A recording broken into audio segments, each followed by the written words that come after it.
geared to translate. All right, Juan. Thank you. Hi, thank you. All right. Hi, everybody.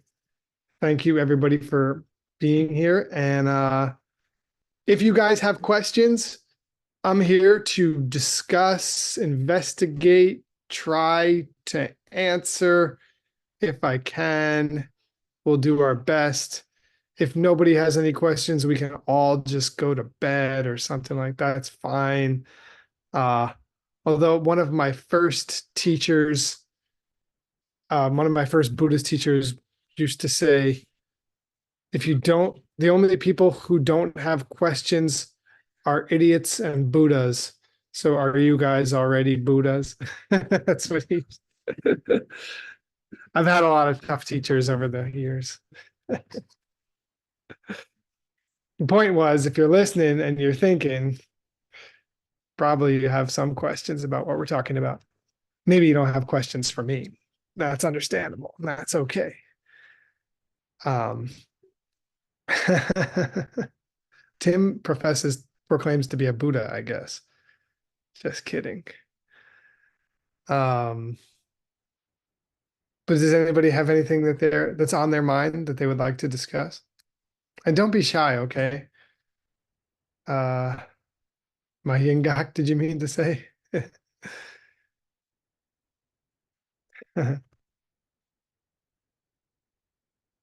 Mahingak.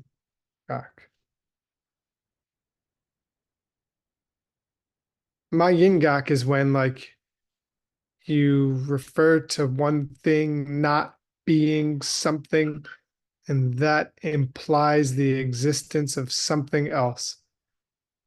The classic example is the fat monk who never eats during the day. So we say we're negating something, he never eats during the day, but he's really fat. So what does that imply?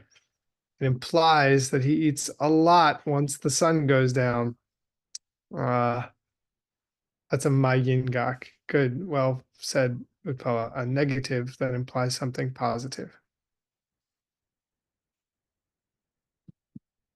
So that has nothing to do with my text or anything that we've discussed today. But it is one of the two kinds of absences that we discuss in some discussions on how to see emptiness directly.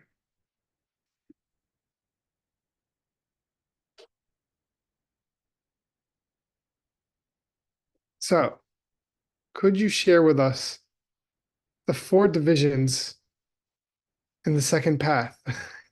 What are you talking about, Gibson? Maybe I could, and I might. This might be a thing where I have to just tell you I have no idea because I don't have it memorized. But what second path?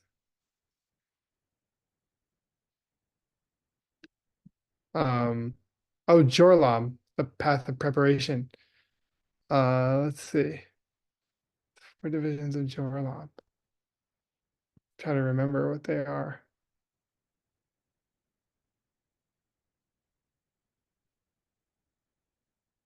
There's Chuchot. There's man, I don't remember right now. I would have to study that to yes, mastery. Uh Jorlam. I don't remember. Yeah, mastery is one of them.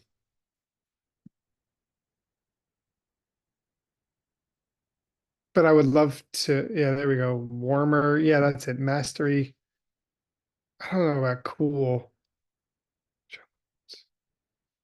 You know, that's the kind of thing we can just look up in the database. So if we don't have any other questions, I'll look it up in a second. But this, because I forgot. I mean, because I don't mind doing that as long as there's no other questions, we can do that. Then we can review how to use the database. Let's see. Question from Jane. Geshe talked about armor of vows. Does that belong? Oh, that's interesting. Does that belong to non-physical, non-mental? What is that? Uh, so This is a concept from Abhidharma, from Abhidharma Kosha. And it's also covered in, I believe, ACI course 5. And so it's about this kind of like halo that forms around you when you take your vows. So I noticed that he talked about that in one of the previous mixed nuts classes. And it's about like they call it physical, or sorry, non-physical communicating karma. And it's like or physical. So it's like the idea is that there's like this halo that forms around you when you take a vow. And it's just one of the different kinds of there's various different divisions of karma that are made in the Abhidharma. And this is a division where they talk about communicating versus non-communicating. So it's a kind of form, which is physical. And there's communicating form and non-communicating form. Sorry, was somebody chiming in? Okay. Anybody remembers better than me, you're free to chime in, okay? I will not be offended. Somebody who has taken this course more recently than me. But the point is, because it was many, many years ago when I studied this, that there's this kind of, according to Abhidharma, there's this aura that forms around you that's like a special kind of invisible physical matter that interacts, that serves to protect you. As long as you keep your vows, it helps you keep your vows, and it protects you, like it helps you to make good seeds stronger and to avoid planting bad seeds, basically. So part of, according to the Abhidharma, part of the power of taking vows, whether they're monks' vows or layperson vows or bodhisattva vows or diamond way vows, is that when you plant a seed, a good seed, and you have those vows, the good seed is much stronger. And when you refrain from a harmful action and you have those vows, that's like a very special good seed from refraining from a bad action. So yeah, good. It's close, Gibson. Nampa rigche mayimpisu. Uh, so that would be non-communicating form.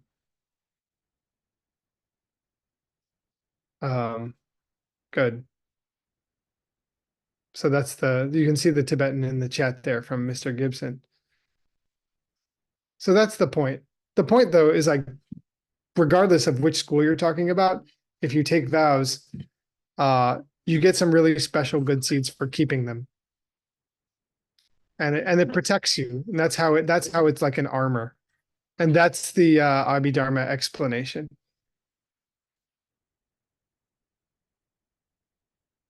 Okay.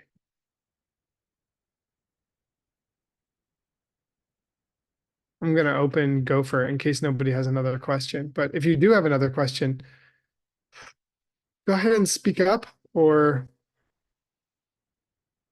there's a baby crying in my house. So you can also type in the chat. That's not my kid. There's like a whole bunch of kids here right now. I don't know if you guys can hear that. Here we go. Gopher. Does anybody else have anything interesting to discuss?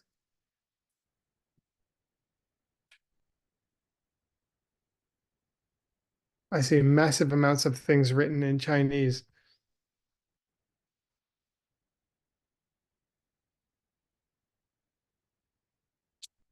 So if it's a non-physical communicating form, and this idea is from a lower school, the Abhidharma school, then isn't there a gakcha to go looking for?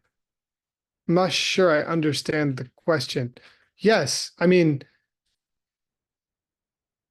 the one thing I'm going to say that I'm not sure this is what you're saying, Dennis, but just because any school says that a thing exists doesn't mean that that school is necessarily claiming that that thing that exists is the ultimate form of existence. Now, that said, uh, that idea, that kind of like philosophical exploration is the philosophical exploration which forms the basis of the various schools of Buddhism, of classical Buddhism. So a lot of different schools, the philosophical schools formed to debate whether certain things are real or truly exist or not. And so we were just discussing in the previous class, in my class, and then during the discussion, whether physical parts or atoms are something which are real, substantial atoms. And it seems that the lower schools imply that they are, ultimate or truly existing. And that we know for sure that the middle way school says that they're not. And when you get down into the nitty gritty, into the details of philosophical literature, it's interesting to explore whether or not people are really claiming that these things, like, are they making claims that these things exist ultimately? Or is it just that they're not denying the ultimate, that these things exist ultimately? And so I think that one of the more profound and powerful things about the middle way school is that the middle way school is very clear to deny the existence of anything that could exist ultimately in and of itself. And they basically would say that the problem with the other schools of Buddhism is not that they are making claims that things exist ultimately, but rather there's an implication within their philosophical systems that things exist ultimately because they're not denying them. But everybody says that stuff exists. I mean, the middle way school says that trees exist, it doesn't mean, like, if you're a follower of the middle way, as you well know, Dennis, and everyone else, it doesn't mean we're saying that there's no tree, it's just an illusion. So you can walk right through it, the tree exists, it's just not ultimate reality. And I suppose the same could be said for some sort of mystical, non-physical communicating form or non-communicating form. And the same could be said for the subtle body, right?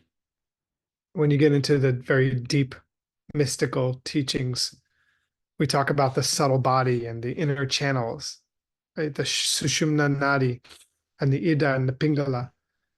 And we talk about those, and they're very, very important for doing yogic practice. You have these knots, and the knots are tied around your central channel.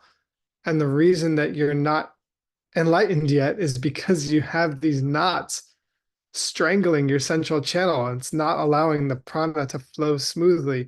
And so you're stuck in samsara.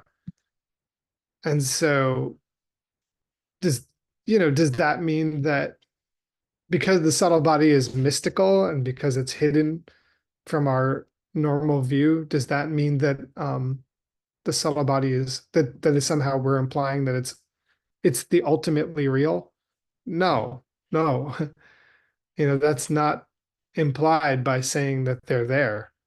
It's just that is how, according to the yogic scriptures, that is how reality is manifesting, is that you have these channels and that there's knots around them.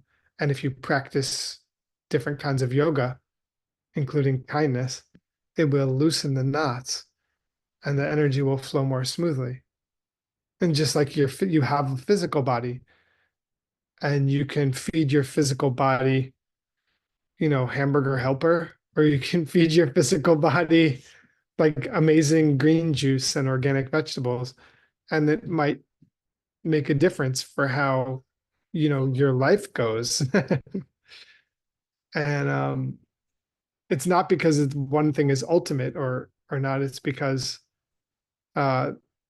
reality functions in a coherent way because we have the seeds for reality to function in a coherent way, if that makes sense. This is something we should all be thinking about, right? Because we can get tripped up. If somebody tells you to eat organic food, does that mean that organic food exists ultimately? Does it mean it's definitely going to heal you? No, not necessarily. So those are questions I think it's important for us to ponder. This kid's like screaming outside my door. Anybody have any thoughts or questions?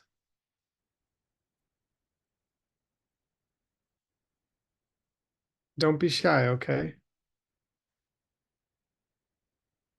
You can debate me.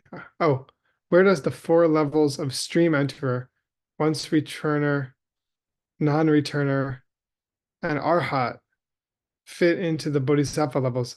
I don't know. Juan, that's an interesting question. I never thought about that. There may or may not be a correlation because I think that those teachings are coming from different schools. So there may not be a one-to-one correlation. Usually the 10 levels, like the bodhisattva bhumis, those ideas come from the Mahayana schools, and the ideas of the 4 levels of stream enterers, the once returner and the non-return, that's coming from the lower schools. So I don't think that there's a one-to-one correlation. Arhat would be level 7, I believe. And but otherwise, and stream enterer is obviously level 1 through whenever. Is anything after level 1 is stream enterer? I mean, including level 1. So Arhat 7, stream or 8. 8. And stream enterer is 1. And once returner and non-returner, these are ideas that are coming from the lower schools. So as far as I know, there is no particular point along the 10 where you would be definitely a once returner or something like that.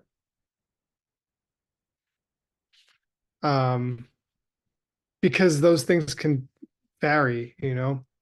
You can do the whole 10 in one lifetime. It can take up to 16 lifetimes. Not only that, but in our tradition, we study 10 bodhisattva levels. It means the different levels that a bodhisattva progresses along until they reach total Buddhahood. And there's a detailed description of those 10 levels in Jason Kappa's Illumination of the True Thought, which Geshe Michael is, I don't know, halfway through translating, maybe a little more. So we'll be able to learn that detailed description when he finishes that book. But thank you for asking, but it's not a one-to-one correlation other than that, as far as I know. Okay, so it looks like I have a nice long question from, oh, Alex, quick question. Does the highest school accept non-communicating karma? No, no. I mean, these are really just Abhidharma ideas that are, it's just not taught in the middle way schools. So I don't know. I don't, you know, it's not really an idea that middle way would discuss. It's not necessary. They wouldn't need to add that extra kind of idea of a halo, of some kind of form. Question from Presnia.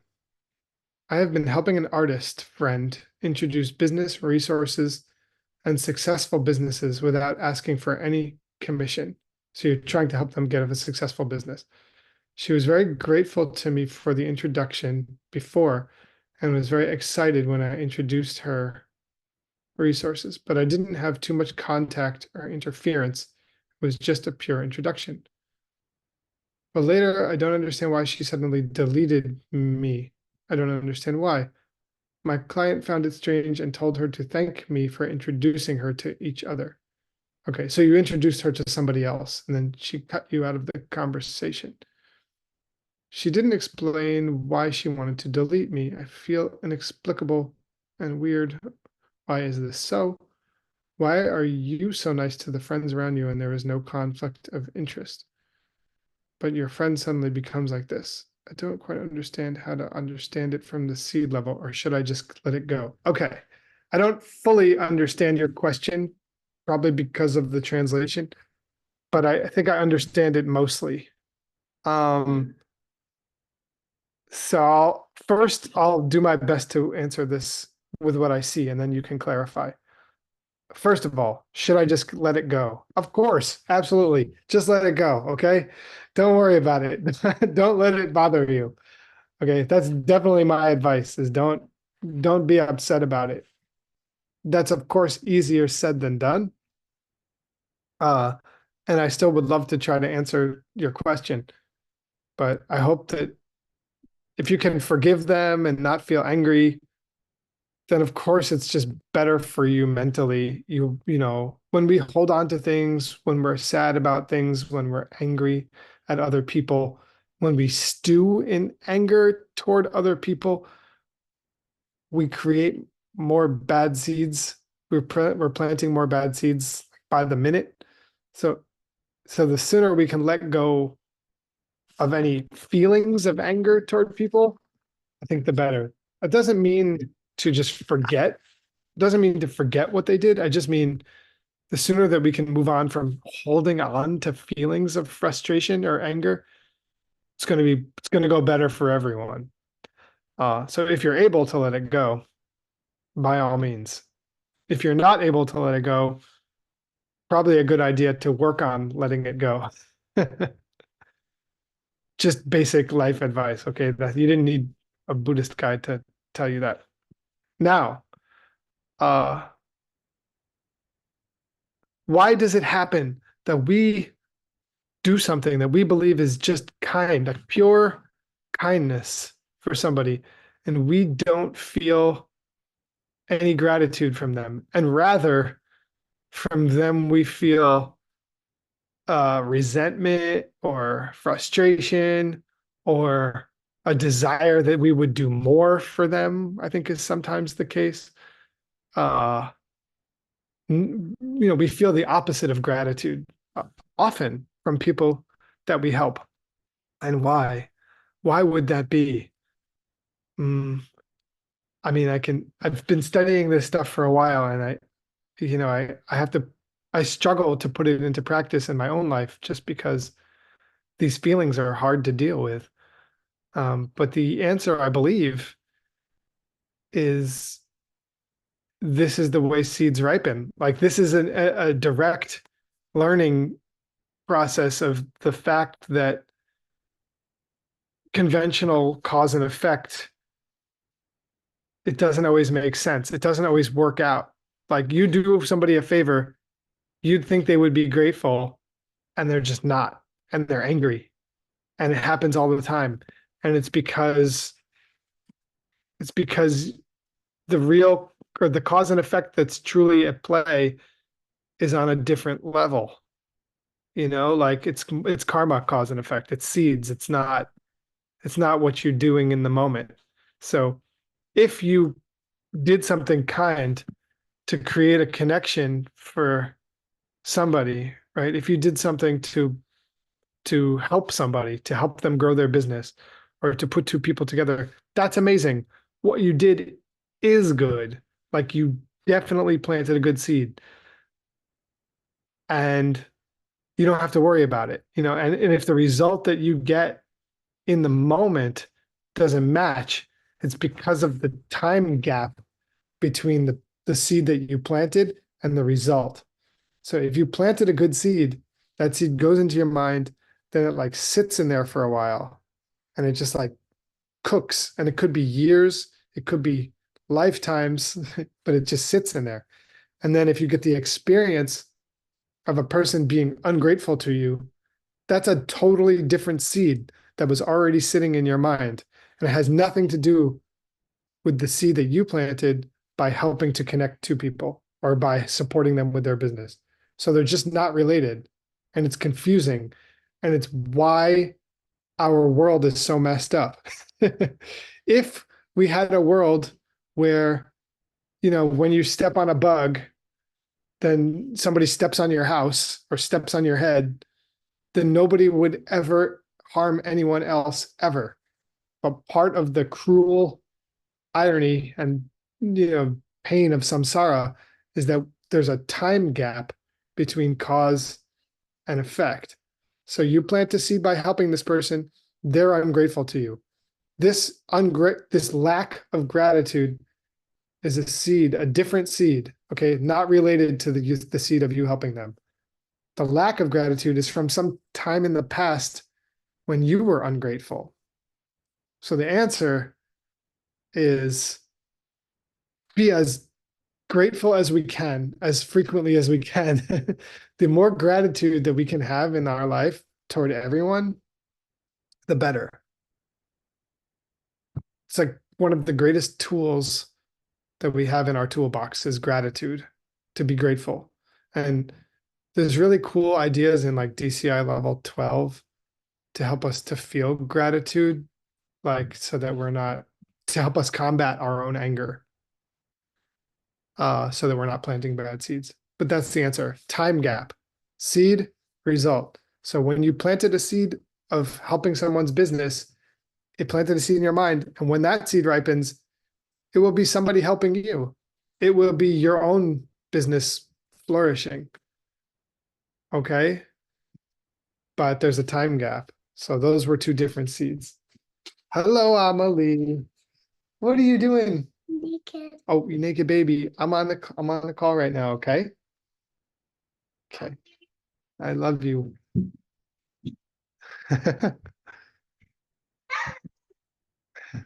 Time gap. Very important concept to try to remember. Now, let's see. Whoa, there's like more questions now. Great. When I learned the seeds of wisdom, sometimes I fall into deep fear. I always worried that I didn't have the seeds to create the reality that I wanted. How to crack it? These are awesome questions. Okay, cool. I'm excited. I'm going to close the door. Excuse me for one moment. Okay. My sweet little daughter busted in on me. Okay, now I feel like we're getting warmed up. Deep fear that you don't have the seeds to create the reality that you want. You might not. It's okay. Don't be scared. Like, I don't know, for me, the fear is just a psychological problem that we all have, and we have, in all likelihood, as human beings, we will bring that fear to anything we do, to seed planting, to work, to child raising. Like, if we have this fear, that's our own like anxiety from being a human. But the seeds to create the reality you want, I think that I feel that for me, the most liberating thing about like studying these ideas is now we know how to do it. And that's the most precious thing that we could ever get.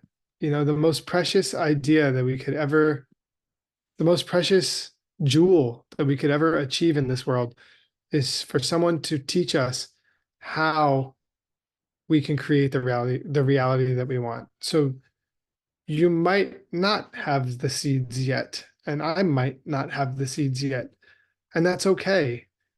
We're all human beings in this world together, like trying to plant the seeds to create the reality that we want. And we have these precious ideas, these precious teachings that we can use to help us plant the seeds more quickly and more powerfully. And that's really the best. That's amazing. That's the greatest gift that we could possibly have. And if we don't have the seeds yet, it's okay. Just keep planting them and keep trying to commit to not plant bad, to to stop planting bad seeds. And we all struggle, and it's just part of this world. And you're not different from anyone else. So don't worry. Just don't worry. You have the tools you need. Do your best, and I'll try also. Deal. It's hard not to have fear and worry. I mean, don't get me wrong. So here we go. So I'm sorry that you fell into fear, but hopefully, if we understand the teaching correctly, it should give us a sense of freedom. Like when I feel that I really understood these ideas, I was like, okay, it's a lot of work, but now I know what to do. Now I know how to move forward.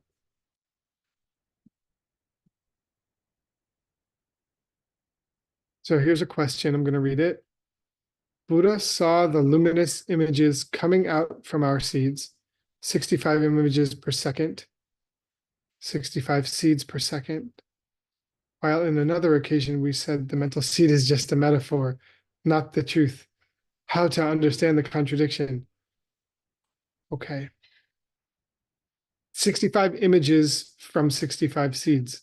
So when Geshe Michael teaches this idea of seeds, he is teaching that it is 65 seeds opening per second. And each seed has one image. So 65 images are coming from 65 seeds every second. That's the explanation. And then I said that the seeds are like a metaphor. I don't want to confuse you.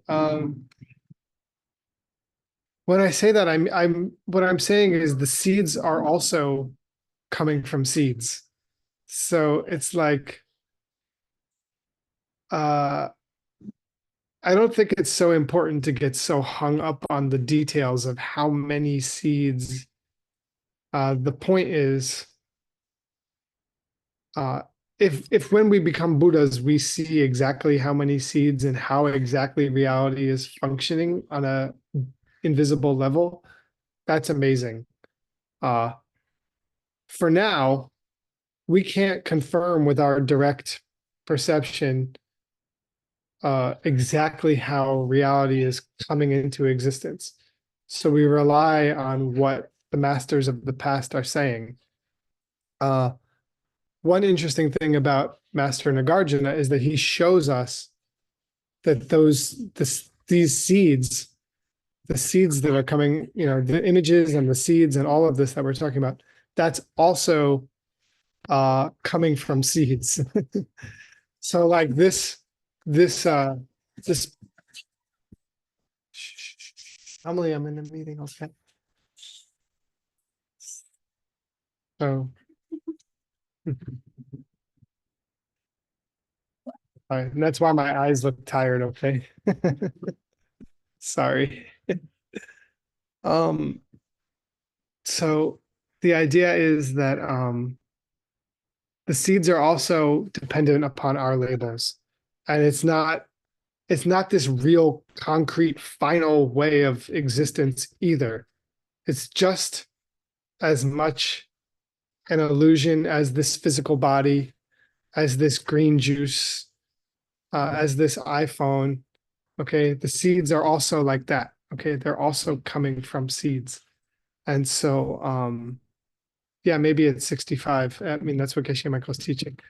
And if I taught you about how Nagarjuna proves that cause and effect are also labels, it's so that we don't hold too tightly to the idea of cause and effect being ultimate reality.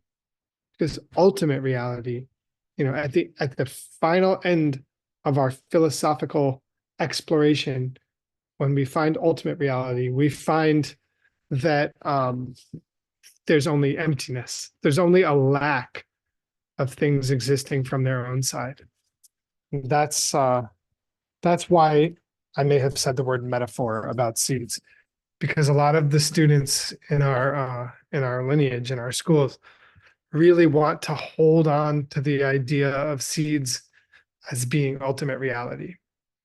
You see what I mean? So I was just trying to help us move away from that. But one of the very valuable things about studying seeds and is it's a more practical way to think about reality than conventional cause and effect. If we can think about the world in terms of the seeds we plant and their actions, that's closer to the way reality functions. So therefore, it's going to help us have a better life and reach enlightenment. I hope that makes sense and is not more confusing.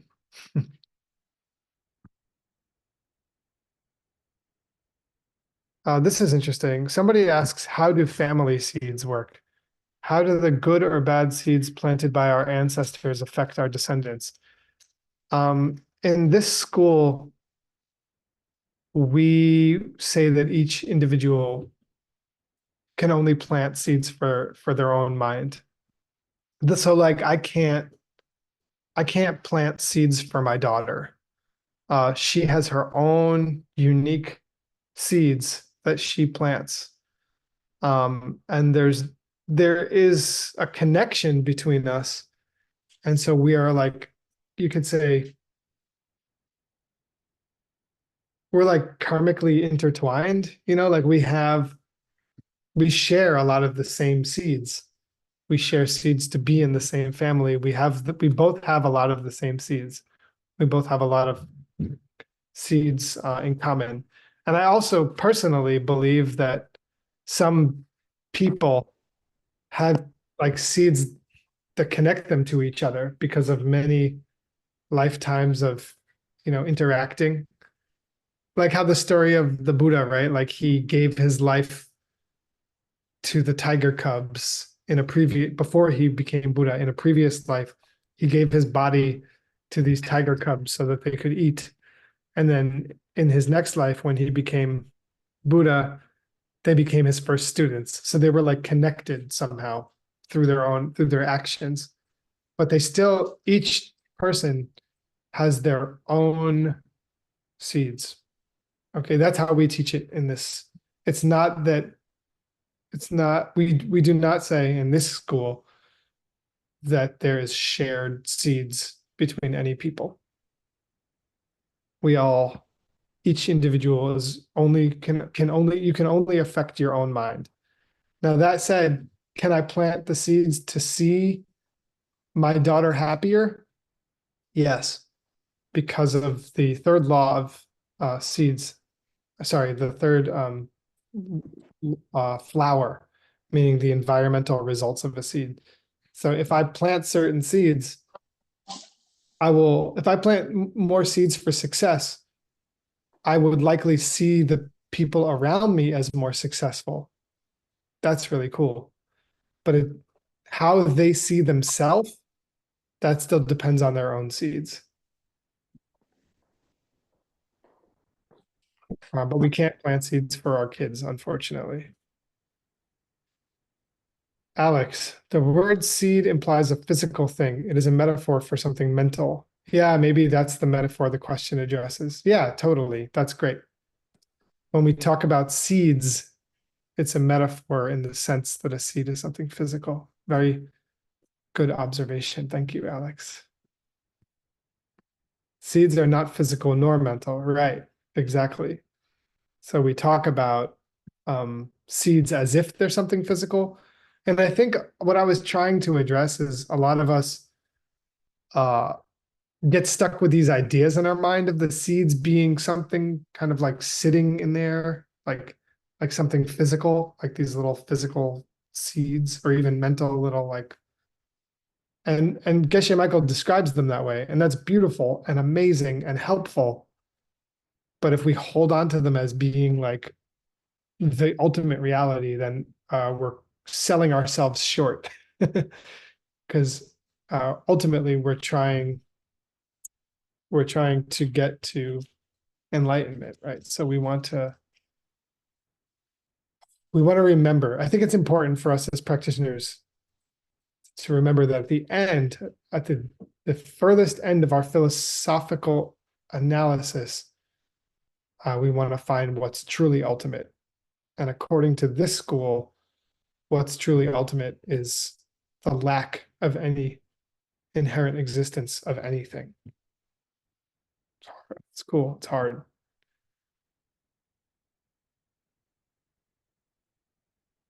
Let's see. Anybody else have any more interesting questions? Oh, here we go. Can you explain how, in the higher school of the middle way, the parts of the pen, such as color and shape, open before the image of the pen? That's interesting. According to my understanding, it's like it all happens super, super fast. But like if I look, I don't have a pen. Oh, here we do. I do have a pen. If I look at this pen, like first a seed opens in my mind for blue, round, long, and then let's just say it's blue, okay? Then a seed opens in my mind for like, this thing that pens always have, the little clip and the button. And then a seed opens in my mind for pen. So it's like first a seed opens for the parts, and then the seed opens to call it a pen. So it's like a very fast process where you are labeling the parts and then you're labeling the whole upon the parts. The point of that discussion that we were having earlier about this too, the point is just that the parts are also coming from seeds. So it's like, no matter how far you break this thing down, you're never going to find a thing that exists from its own side. There's no parts that exist from their own side. They're always dependent upon your label, a label coming out of the seeds in your mind. So you could just imagine that the parts are ripening milliseconds before the label pen. But so you can think of it as the mental process. Like your brain is like blue, long, pointy, ink. Oh, it's a pen. So it's like all the little labels are just happening really fast as your mind identifies something. Okay. Fun question. Thank you so much. Another question. Do physical things such as stones have seeds? If not, how can these physical things be nirvana? How can I help them? That's awesome. No, in this school, we say that like inanimate objects, like non-living things, don't have their own seeds. We would say that they don't have, in order to have seeds, there has to be a mind stream. And according to this tradition, a pen or a rock or something doesn't have a mind. I'm not saying it's true. I don't know. I'm just saying, according to this tradition, things that are not alive do not have a mind. And then, so that we don't have to help them because they're not, because they don't have a mind, they can't experience pleasure or pain. So nirvana is the experience of pleasure and no more pain. Okay, nirvana is the absence of any more pain. So by definition, there needs to be someone there to experience it. There needs to be a subject state of mind to experience nirvana, to experience the absence of pain. And so, or the same with samsara, the same with pain. There has to be a subject state of mind to experience pain. So according to what I understand about this system, a pen or a rock can't experience pain, so we don't have to help them. They don't need help. basically.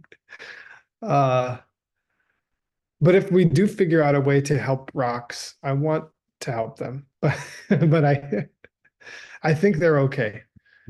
Uh, that's the best of my understanding so far. Uh, and you know, we get into the realm of if we start talking about, that rocks do have feelings and they are aware, then it's so far from anything that I could imagine how to visualize what they feel. So, but just try to feel gratitude and kindness toward everything. And I think that would be the best you can do. The best that we can all do in general is to get ourselves free of pain. That's the best that we can do to help anybody. So whether you want to help a rock or another person or celery, the best thing that you could possibly do is practice meditation, study these ideas, untie the knots of the channels of your body, and reach enlightenment so that you are truly the kind of being that can help people. And I think we get there through our practice and through feeling love and gratitude and kindness toward all other beings. And if it helps you to feel gratitude toward mountains and things, then absolutely do it. And I do too, actually. I feel gratitude toward inanimate objects all the time, especially waves, like the ocean and things like that. So,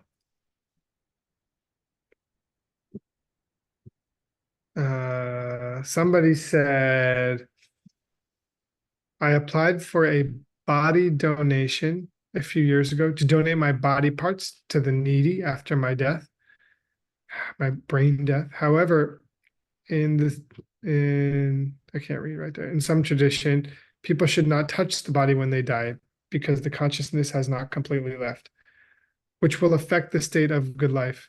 But I also think that donating the body is a very good thing. May I ask for the teacher for suggestion? Yeah, okay. Suggestions around this topic. Personally, I am signed up to donate my organs. And I think it's a very good seed. I think that we live in a world where we have incredible medical technology to be able to help another sick person or injured person with our own body after we die. Amazing. I believe that it's probably an incredibly good seed to donate our body parts after our own death. Whether or not the consciousness has completely left, different traditions say different things. But I personally, and what I've heard from my own teachers, I also believe if we are donating our organs to help another being, that's a better seed than, that's such a good seed that it's going to outweigh any problem that would cause us. I think that just doing that you're planting such a powerfully good seed in your mind that I think that the force of those good seeds, I think, would outweigh any potential confusion during the death process. That's what I believe. And I've heard Geshe Michael say this as well. So,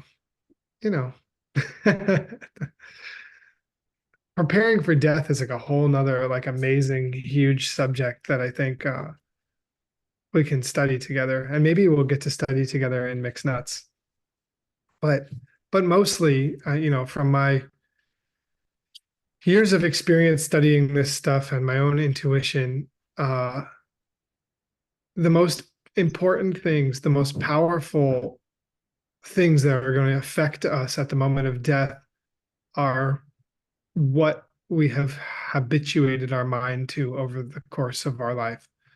So it's all about habits, making the habit of being kind, making the habit of being generous, making the habit of being compassionate, and making your mind always falling back to these more kind and compassionate states.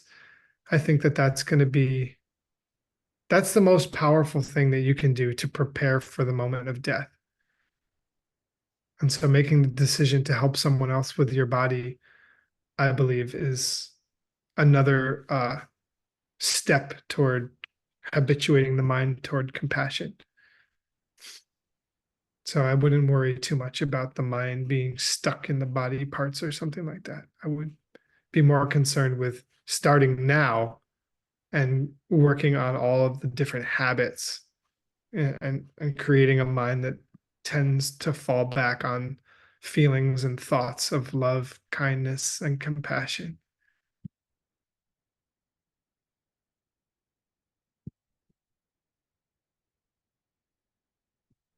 Let's see. Somebody else said, is it possible to understand it like this? 65 seeds are opened in a sequential order. For example, images of the parts are opened first, then images of things of a whole, or some images are prioritized. Yes, it's possible to understand it like that. Definitely. Yeah. For first the parts, then the whole. And which ones are prioritized probably just depends on your mind in any given moment. Maybe sometimes first you see pen and then you see blue. It's oops, put it there. Okay. Maybe sometimes first you see pen and then you see the colors. I don't, this is a very complex subject of perception that we are studying when we study Adam and Ben's texts. But I would say that typically your answer is right. That's a good way to understand it. They're happening in a fast sequence, and we can't perceive it because it's happening so fast. My sister-in-law is getting on the kidney donor list. Wow. I overheard her saying she hopes other family will test for compatibility. I wonder about this for a practitioner. Would I be endangering myself to donate a kidney? I don't know the answer to that question. That's something really scary to answer. Every person is different. You have to, you really need to talk to a doctor to know if you are endangering yourself to donate a kidney. Um, I think at a certain point, it's a very, very good seed to donate part of your body to help another person. Amazing seed. But you have to check in truly with your own spiritual capacity, or I don't know how to say this. Like, if there's some chance you might regret it or that it might hurt you, and then you would be upset about it, which would be understandable. Yeah, it might not be the best thing. I'm not sure if I'd be capable of doing that. I'm not sure. uh Depends. It depends how healthy you are also. Thankfully, I think they can often find them because medical technology is really good. So I mean, the best would be to plant the seeds to see your sister find a compatible kidney that's already available. That would be the best, to try to plant seeds to see that, so that we're not even in a situation where where somebody has to sacrifice some part of themselves. So try hard now to use like 4 steps to plant seeds for for a donation to show up, for a kidney to show up where nobody has to give one away. Because I think people do live better with both kidneys, but I'm not sure about that. And I also do think that donating one could be a very good seed. But I think that that's tricky. And you would probably need to talk to your doctor to even see if you're healthy enough to do that and whether it would shorten your lifespan. And then you have to do some deep consideration of whether or not you would regret it. That's hard. So thank you for the question. That's really deep and really real. But yeah, I would say let's start by me too. Let's all try to plant the seeds that she finds a kidney that's available. And I'll keep her in my prayers as well.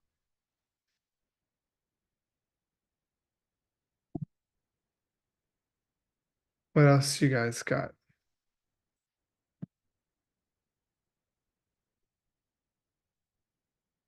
Let me see. Can I open Gopher? Jor Lam. I'm gonna look up the 4 parts of Jor Lam.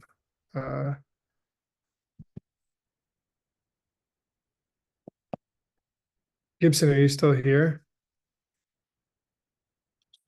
Yes. Okay, did you look this up already? The 4 parts of Jor Lam? Not yet. Okay. Let's see. Jor Lam, Sheila.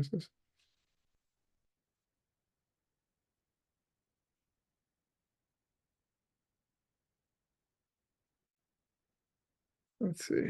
Nick, you got another question too. Oh, thank you. Okay, good. About do your teacher's problems come from you? Okay, yeah. Everything comes from my seed. My teacher's problems also come from me. Yeah. Anyone can become a perfect teacher as long as I change my seed. That's also amazingly true. So how to understand the genes theory taught by Geshe. How do I walk the middle way? If I see a problem with my teacher, under what circumstances should I change a pair of genes? Under what circumstances should I continue to change my seed so that I can see the teacher in front of me is the perfect teacher? Wow. Okay, this is a great question to finish on. And then I'll look up the 4 parts of Jor Lam before the next class. I just didn't want to be searching through the database while we were together. It's funny, it reminded me though how I haven't studied certain things in a long time. Okay, amazing question. And this goes for a lot of things. You can extrapolate this question to more than just teacher, but like partner or dangerous situations. So like, when it comes to teachers, it depends what level of teacher we're talking about. If you have teachers and you see them doing harmful things or dangerous things, hi Goose, please don't climb up there.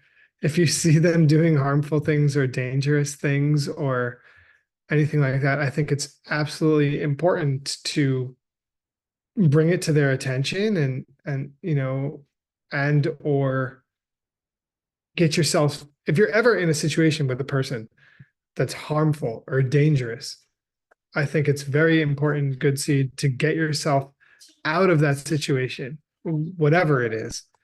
Okay. I had a martial arts teacher who at first I thought he was great. And then I realized he was a dangerous and bad dude.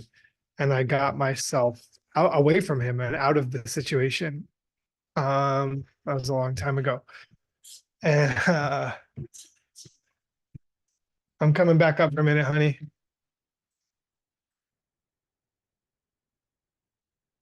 Then if we're talking about you're still checking somebody out to see if they're going to be in 2 more minutes. If you're checking somebody out to see if they're going to be your teacher, then yeah, I think it's cool. Like you can kind of play with this, if you see something that doesn't feel quite right to you, by all means, like see if there are other teachers who feel like a better fit for you. But of course, if we understand like seeds, then we understand that whatever those qualities are, they are indeed coming from your seeds. So it's really important to keep in mind that whatever qualities you see is coming from your seeds.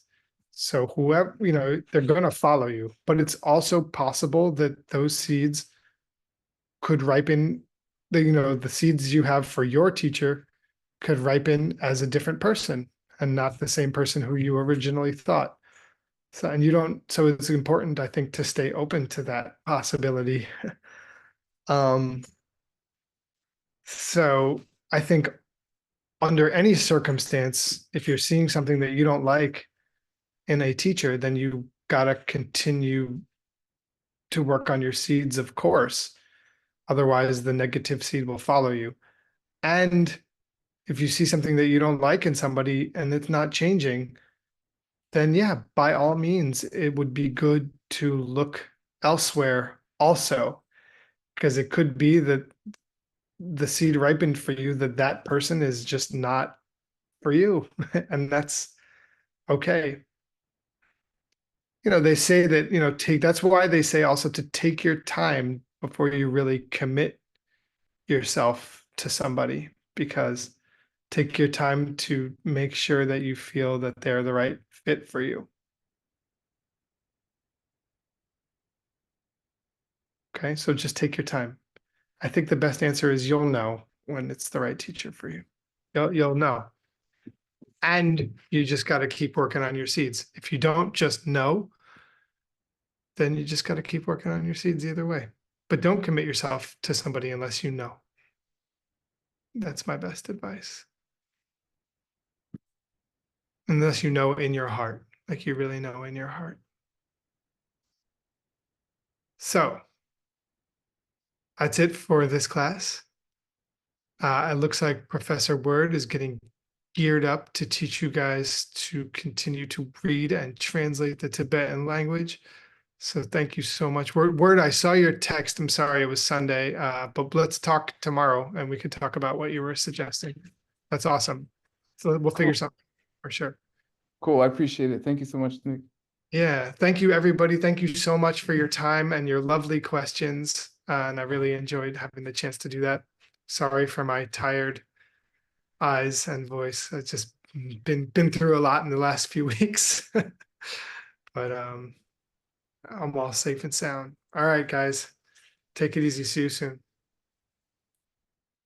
Thank you so much, Nick.